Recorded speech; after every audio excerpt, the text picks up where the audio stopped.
That's the thing about Prentice Cooper. You know, we've got world-class rock climbing. Oh, really? You know, and the Tennessee Wall, which is at the foot of the mountain. People come from all over the country. We've seen people from heck everywhere. I'd say there's somebody from Vermont down there right now. Yeah, I mean, Wow. we see people from all over. Of course, the hiking's good. Horseback riding, bicycling. Of course, our hunting, I think, is top notch. I may be a little biased, but I think it's really good. So we harvest some really nice deer, and we have people coming from all over the state to come out here now. Do you have a favorite hunt out here? Would you say it's the youth hunt? The youth hunt is awesome. This year we had 190 kids. Oh, wow. Of course, the community is really supports that. They cook, so they have food for them. Every kid gets a prize. It's a really cool thing to see those kids, especially when they bring their first deer up here and they're tickled to death. They get their picture taken and stuff. That's a really cool hunt. The award-winning Tennessee Wildcast is on the air with the latest on hunting, fishing, boating, wildlife watching, and all things outdoors. Make welcome your host, drummer and outdoor expert novice, Jason Harmon. Hello, everybody, and welcome to this edition of Tennessee Wildcast. We're glad you're tuning in. Thanks for watching. Thanks for listening. We got a great show for you today. And if you don't notice, if you're watching the show, we are on location at Prentice Cooper State Forest, and we got Miss Mimi Barnes helping me co-host. Happy to be here as usual. Yeah. Always a fun day. I enjoy coming out and visiting with Mimi and shooting shows with her. She's a great host. And today we are with Marty Griffith and Patrick Bowker, correct? That's correct. Yes, Thank sir. you for being out here. Yeah, appreciate you guys having us, and I'm just excited to chat about what all goes on out here and what you can get into at Prentice Cooper. Oh, good. We don't have enough time for that. It is a unique location for sure. Yeah. Partnership with State Forest, but Yeah. we'll let the experts talk about that. I don't know anything. Definitely. Yeah, that's why we're here. We're here to learn about it. And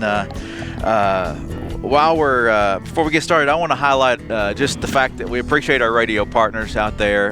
Don't have a specific one to highlight today, but we appreciate those guys who play the show and get it out there to those folks in those communities who like to hunt and fish. And it's great to be on the radio. And also, thanks for watching and on the YouTube station and our YouTube channel and Facebook and all those other platforms. We're out there everywhere, and just appreciate everybody watching. Oh, and Carbon TV. We're now on Carbon TV if you don't know that. Yeah, that's So, awesome. yeah, go check it out on Roku or just Google Carbon TV. You'll find it. So anyway, Mimi, thank you.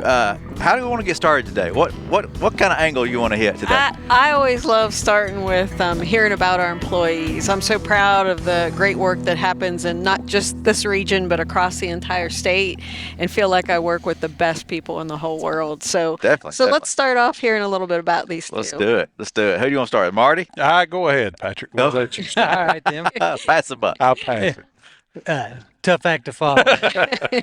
My name's Patrick Bowker. I've came to TWRA about almost 3 years ago. It's kind of a career change. This is my encore career. There you go. And it's been the best thing I've done. I mean, it's a great group of people to work with outside, and just meeting people and seeing a lot of first deer killed, a lot of new experiences, and it couldn't have been any better. Far exceeded my expectations. Awesome. Wow, that is awesome. Yeah. Today's first day I've met Patrick, and it's been a good first meet so far. And Well, it's still early. it's still early. I heard you're a pretty funny guy. You got some jokes lined up, maybe for us later. It's not by design. But so, have you always worked in the outdoor field, or did you come from a different I background? did actually. Yes and no. Okay. My professional background was in logistics, but I was raised on a farm in Bradley County. My wife and I bought a farm, and always hunted and fished. Awesome. That's kind of been some of my passions. But I had to work to pay for my farming habit. And Yeah. by doing that, it got me out of the woods. And when COVID came around, we took an opportunity and moved up here, and have just loved it. Never look back. No, no, ma'am. Very cool. Very cool. All right, Marty. Tell us about yourself, buddy. Well, I am a Marion County native, so I am home now. Born in the big city of Whitwell, Tennessee, right at the foot of the mountain Is here. it Whitwell or Whitwell? Well, it depends. It depends on the day, but But no, I've been working with the agency for going on 19 years now. Started out as an officer in Hickman County. Was out there for 2.5, 3 years. I had a great partner out there, David Anderson. He had been there for ever, and the whole community knew him, and he was well respected, and he taught me a lot. He was a good partner to have for a new officer starting to learn, kind of teach you the ropes. Went from there. Of course, we had my daughter while I was out there. So grandparents, being what grandparents are, they started putting the heat on to get a little closer to home. Can't blame them. So transferred to Warren County there in McMinnville, and I was in Warren County for probably, I guess 6-7 years. I was there. Had an opportunity to come home. Vacancy there here in Marion County as an officer. So I transferred to Marion and was in Marion for another 6-7 years, I guess, however that math adds up. Yeah. Had a great partner, Russ Griffith. He was my partner here in Marion County. Kind of like David, been around forever, well respected. Learned a lot from him. Still ask him questions from time to time about stuff. So, sure. Was able to come up here to Prentice Cooper about 2.5, 3 years ago. Clint Smith, the guy that was here before me, he'd been here for 15 years or so, and he had promoted up. So I was able to slide in here and been here, like I said, 2.5 years, and it was a little change of pace for me, a little different in some ways still the same, but I've enjoyed it. Still learning. Goodness knows we're still learning, aren't we? But we're trying. I promise you, we will try. Even as officers, though, officers are on the WMAs all the time, so you were really familiar with this area. Yeah. I worked up here quite a bit, even as an officer. Yeah. Well, and growing up in the area, I'm sure you were. Yeah, this is actually kind of where I grew up, running wild. Hunting out here. We won't tell those stories. So Little feral Marty. so being able to come back and actually be the manager here, I don't take that lightly. I'm grateful for it. Really am. Yeah, very Yeah, it reflects, when I see hunters come into the check station with deer and how they interact, I'm always just so proud of the agency's personnel and their professionalism, and that they love what's taking place on the WMA and put their hearts and soul into it. So thank you both. Yeah. Thanks for being here today. Yeah, definitely. I think we're to the point we need to learn about this place. What tell us about the partnership with the Forest Service and size and location, things like that. Of course, we're about 24,000 acres. We're located on the south end of the plateau, about 25-30 minutes from downtown Chattanooga. You can be in Chattanooga in no time from here, which is good and bad. We get a lot of traffic sometimes, but that's okay. But yeah, this WMA, there's probably 3 or 4 across the state like it, where we partner with Tennessee Division of Forestry. It's actually a state forest and wildlife management area. So state forest does the timber management, the road maintenance, hiking trail maintenance, that sort of thing. We do, of course, the wildlife management part. We do the plantings, the hunts. We do the managed hunts, and then we do the majority of the law enforcement on the area. So it's a good partnership. How state budgets are, we can help them and they can help us, and kind of it works good for both of us. Yeah. Fantastic. Yeah, very cool. Do you know how long that partnership has been in place? This 1949 was when this was initially started. Prentice Cooper initially started, and we started right off the bat, with each other. We own some of the property, they own some of the property, and we kind of commingle together, work together. Yeah. Well, and something that caught me off guard as we were traveling this morning, coming on out here, time zones.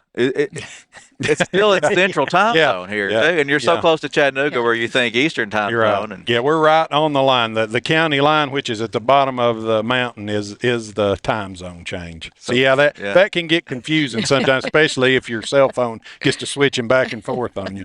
So be careful about that. But yeah, so did we say how many acres? I guess if you did, we're 25,000 acres, somewhere around there. So a lot of place to run. And absolutely. You mentioned not just hunters out here, but hikers and other user groups. That's the thing about Prentice Cooper.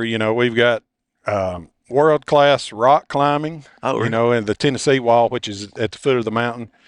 People come from all over the country. We've seen people from heck everywhere, haven't I'd we? say there's somebody from Vermont down there right now. Yeah, I mean, Wow. Wow. we see people from all over. Of course, the hiking's good.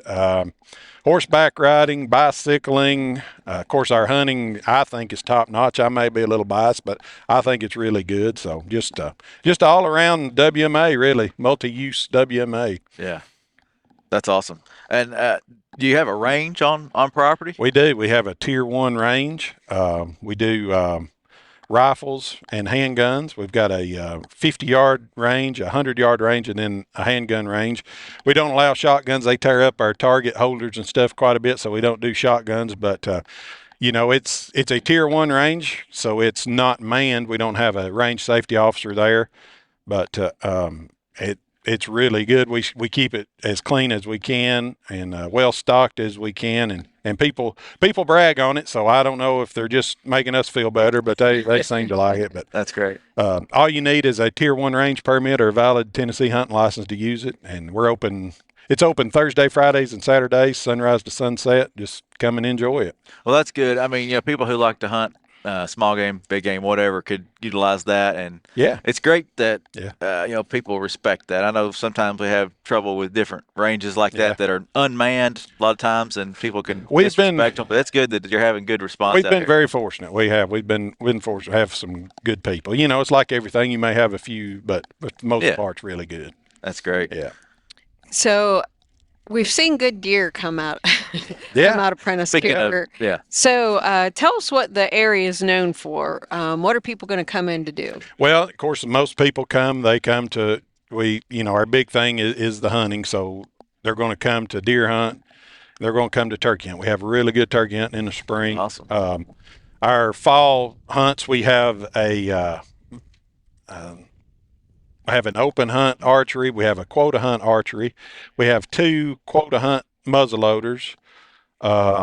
We also have a youth hunt that we do the weekend before the statewide, so that kind of gives them an extra weekend to hunt. Nice. Youth's weekend to hunt. And then we have 2 open gun hunts, and that's what we're in now. We're in our last open gun hunt here today. But, plenty of opportunity. Like I said, we harvest some really nice deer, and we have people coming from all over the state to come out here now. A lot of our turkey hunting, especially, we get a lot of out-of-staters coming. They enjoy it, so they come and turkey hunt. So just a good place to come and hang out and get your money's worth out of your hunting license, really. Yeah. Yeah, and I've been down with Marty before when they've had a feist competition, and we'll have to come back for that, Jason. That was a lot. That's pretty of cool. fun. That's pretty cool. A lot of fun to see the little dogs out there Yeah. working and doing their thing. So it's well-rounded here. Yeah, I'd say. absolutely. So with that well-roundedness means you all are managing the land in some way. Mm-hmm. So talk to us a little bit about what that management looks like, what you might be planting, where those plantings are occurring, what management takes place. Well, we do a couple hundred acres of planting every year. Yes, sir. We do springtime. We'll do the corn. We'll do sorghum. We plant along the roadsides. We plant our smaller food plots. In the fall, we'll plant a fall mix. Of course, this year didn't do so well. It's so dry, terribly dry out here. But we do wheat, crimson clover, turnip fall mix that we do every year, and we do those in our smaller food plots. We do some. We work with Tennessee Division Forestry, like I was talking about earlier, doing some timber harvest, and then we try to manage some of those timber harvests to keep that early successional habitat going for wildlife, and that covers, that benefits whether it's turkeys, songbirds, deer, whatever you've got. That a good wildlife habitat's good wildlife habitat for everything, So. And how are you managing that? I know, but tell our Well, we do a lot of burning. Yeah. We probably need to do more than we do, but if we can burn a few hundred acres a year out here, that's the main thing. That's the cheapest and easiest way to get good quality habitat, is get fire on the ground. This year, unless we start getting some rain, I don't know how much fire we'll get to do, but for the most part, we try to keep everything on a 40, 50 acre scale. We'll burn and then burn another section like that to try to keep that, like I said, that early successional habitat going. Yeah, and I know that you even use that as an educational opportunity and have Cleveland State students come out and learn about prescribed fire and burn lines and everything Yeah. that's entailed in that. And I was also down with Marty. We had the Chattanooga School of Excellence. Yeah, that was interesting. So they cool. have their hands in a little bit of everything. Out Okay, here. cool. Was that a burn the demonstration? Or? No. We just had a field day. And the kids learned about archery awesome. Yeah. and wildlife and management here, and actually even helped pick up a little bit of trash. Yeah, they which was did, nice. and seemed to have a good time. And there was a few minutes there. I just let them run wild through the woods, and I think they enjoyed that There more you than go. anything. Well, what kind of programs, other than, say, those schools coming in, do y'all offer outside of hunting and stuff? Do you have some educational programs going on? Really, about anything. We used to have some hunter ed classes out here from time to time. We need to do that, probably a little bit more. Like you said, we have Cleveland State coming. We have Chattanooga State comes sometimes. University of South Swanee, they come out sometimes. UTC comes out sometimes. They have different scientific permits. They'll come and look at salamanders and different things like that. So Very cool. Usually, depending on the time of year, there's usually somebody out here doing something. So. And one of the other things that I'll mention is about Sequatchie. So Oh yeah. Sequatchie is part of the Golden Eagle study, and Sequatchie, the Golden Eagle, has returned to this area. Do you remember how many years in a row now? Like 8, Yeah, 7, 8. it's- It's been a long time. Yeah. 7, 8 years. Yeah. Yeah. Very cool. So yeah, a lot of good things take place. So if someone has never been to this WMA before, what should they know? If they've never been here to hunt, if they've just never visited, what do they need to know? Well, because this is my first time, and I'm thinking, man, to see all these hunters. We are in the 2023 deer season. Yeah. You're maybe seeing this show a little bit later, but I've seen a lot of deer come through, and I've seen great pictures, and it looks like a fun place to hunt. We're like I said, we're on the southern end of the plateau, so we're ridge and valley. We're steep sides. We're Deep side. yeah. It's the rock climbing. Yeah. So tough deer hunting. but be prepared. Be prepared to walk. It's not a West Tennessee type deer hunt. It's a little uneven terrain. I'll put it at like that. But That's polite. but for the most part, we kill some really quality deer, really quality turkeys. Squirrel hunting, a lot of our small game stuff, we didn't talk about our small game stuff much, but top-notch squirrel hunting, man, we get tons of squirrel hunters out here.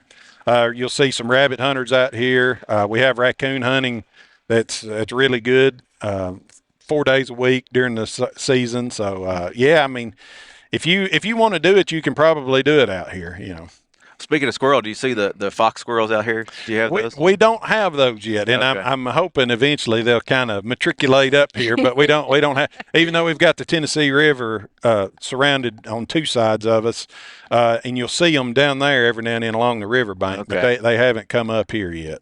Yeah, those are fun. Those are fun to hunt. Well, Yeah. any kind of squirrel's fun to hunt. That's right. All right. Well, That was my big word for the day, by the way. Yeah. Matriculated. I I thought like you I didn't know could if you, something. yeah, I didn't know if you caught that or not.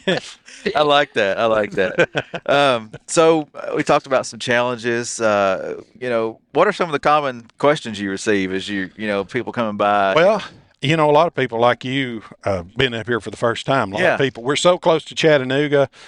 Chattanooga Tourism has us on their list, so a lot of times people will be coming out here and they don't understand that during our scheduled big game hunts, whether it's in the spring or in the fall, we're closed to everything else but the hunters. So we try to make it as obvious as we can that they can't be here. We publish it in our hunting guide, on our information line, of course on our website. Mm-hmm. But we still get that common question, pull-ups and stuff, wanting to know if they can come in. Snooper's Rock. We'll talk about that. We probably have more weddings and stuff on Snooper's Rock than Gatlinburg. Really? Yeah, it's a very, very popular place. So we get a lot of questions about it. Can you think anything else? I mean, A lot of people ask about the range when it's a open. lot Yeah. of people use shoot. It's Thursday, Friday, Saturday is Yeah. when it's open. We get a lot of people coming up during the week. Yeah. Well, I mean, it sounds like you got a lot of offerings here, and I don't, I'm surprised this is my first time visiting. It seems like it'd be a great place to. Yeah, come especially hunt. you being in East Tennessee. I know. Growing up, not too far Yeah. from here, it's like, I've seen pictures of big deer coming out of here. I've heard stories of, all the opportunities here, and it's just it's a cool place to visit, and I need to get back here for sure. So you all might not be harvesting timber, but all those timbered areas, does that affect the hunts? I mean, obviously we know it does in the long run, and that we're creating deer habitat and wildlife habitat. But when those timber harvests are taking place, does it ever affect the hunters? Not really. They ride it up to where they're not in here when we're hunting. So it's really not that big of a deal. We have that we actually own, TWRA actually owns. We've got about a 400-acre spot that we're introducing an oak pine savanna in. Nice. We recently got that timber harvested over the last couple of years. We got our fire breaks in. Our plan was to sow our fire breaks and start burning this winter, but I don't know unless it starts raining. I don't know that that's going to happen this year. But so we'll see that diversity. Diversity increase. And it's already paid off. We've already had some really nice deer come off of that part. So Nice. the word's getting out about it for sure. So that's one of the current projects taking That's place. probably our biggest project right now. That's that a we big have. one. Yeah, that is a big one. We've got to do some herbicide spraying on some invasives and stuff, and then start our burning and hopefully get that quality habitat like we want.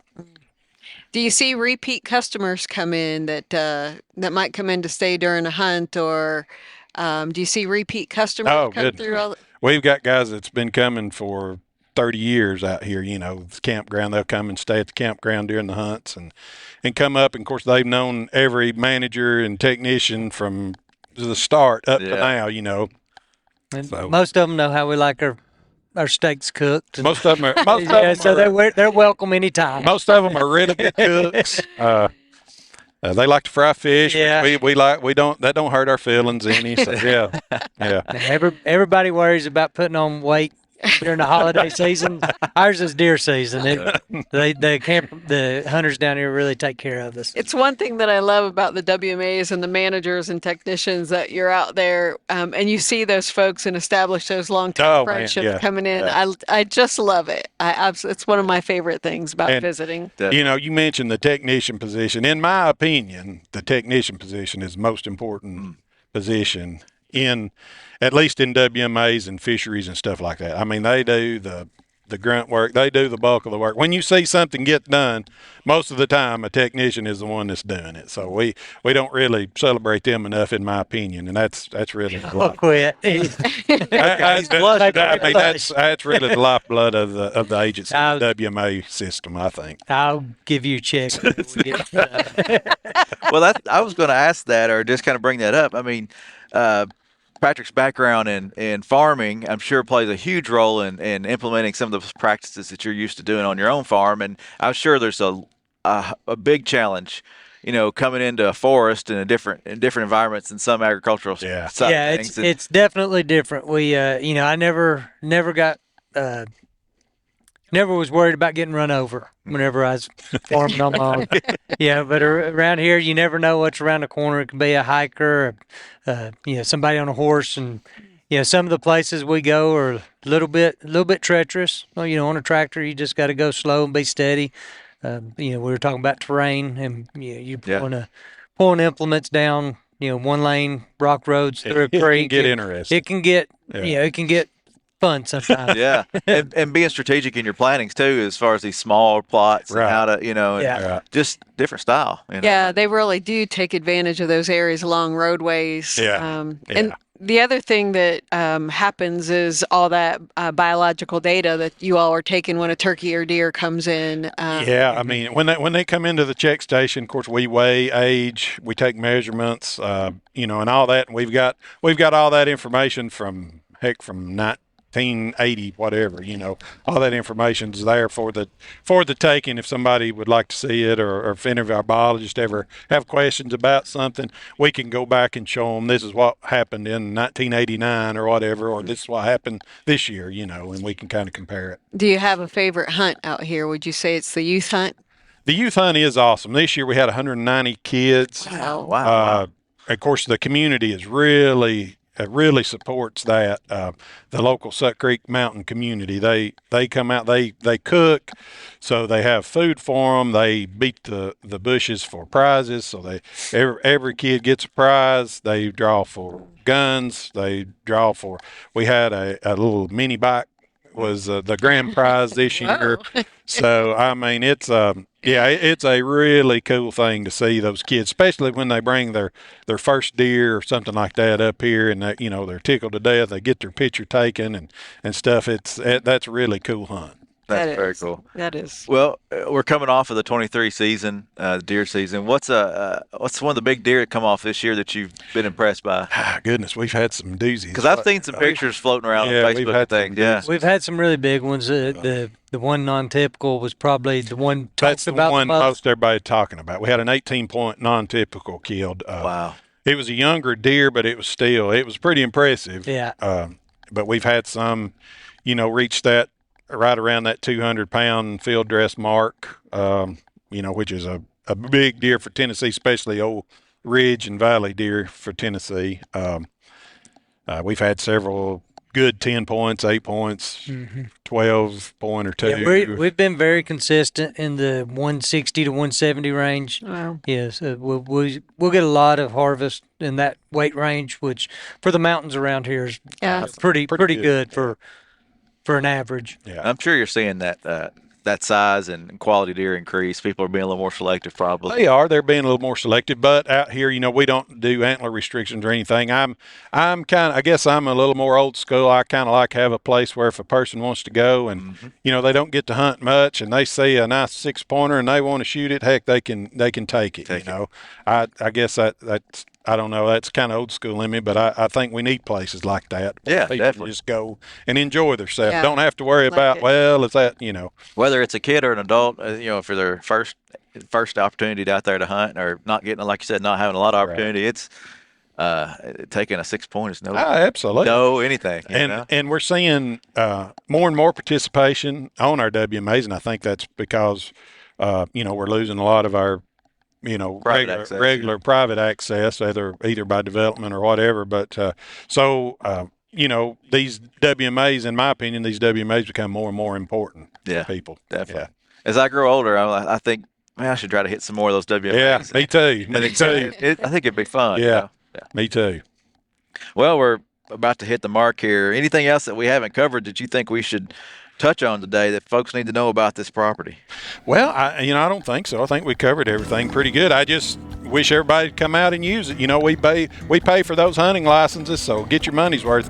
I tell people if they don't take advantage of their hunting license costs, it's nobody but them. If you don't get your money's worth, it's your fault. Yeah. It's a pretty good deal and a good investment. I think so too. Cheaper than meat prices here. That's true. Well, we got a helicopter flying over if you're listening in, and wow, do you see that very much? A couple of Black Hawks. You see those from time to time. Wow, awesome. Well, this has been fun. Thank you, Mimi, for lining this up. Oh, fantastic. Thank you both. Thank you for Thanks, coming Jason. out. Thank y'all for coming out. We've enjoyed it. And this is Tennessee Wildcast. Come check out Prentice Cooper. Watch those quota hunt draw dates and application dates. Get your name in the hat for a chance out here, or just come on one of the open hunts. Yeah, absolutely. This is a cool place. So thank y'all for listening. Thank you for watching. Come back and see us next time, and we'll see you then. Thanks for tuning in. Stay connected with TWRA by visiting our website at tnwildlife.org and follow us on Facebook, Twitter, and Instagram. Hey, it's all about Tennessee wildlife. It's what we do. Tennessee Wildcast will be on the air again next week. We'll see you then.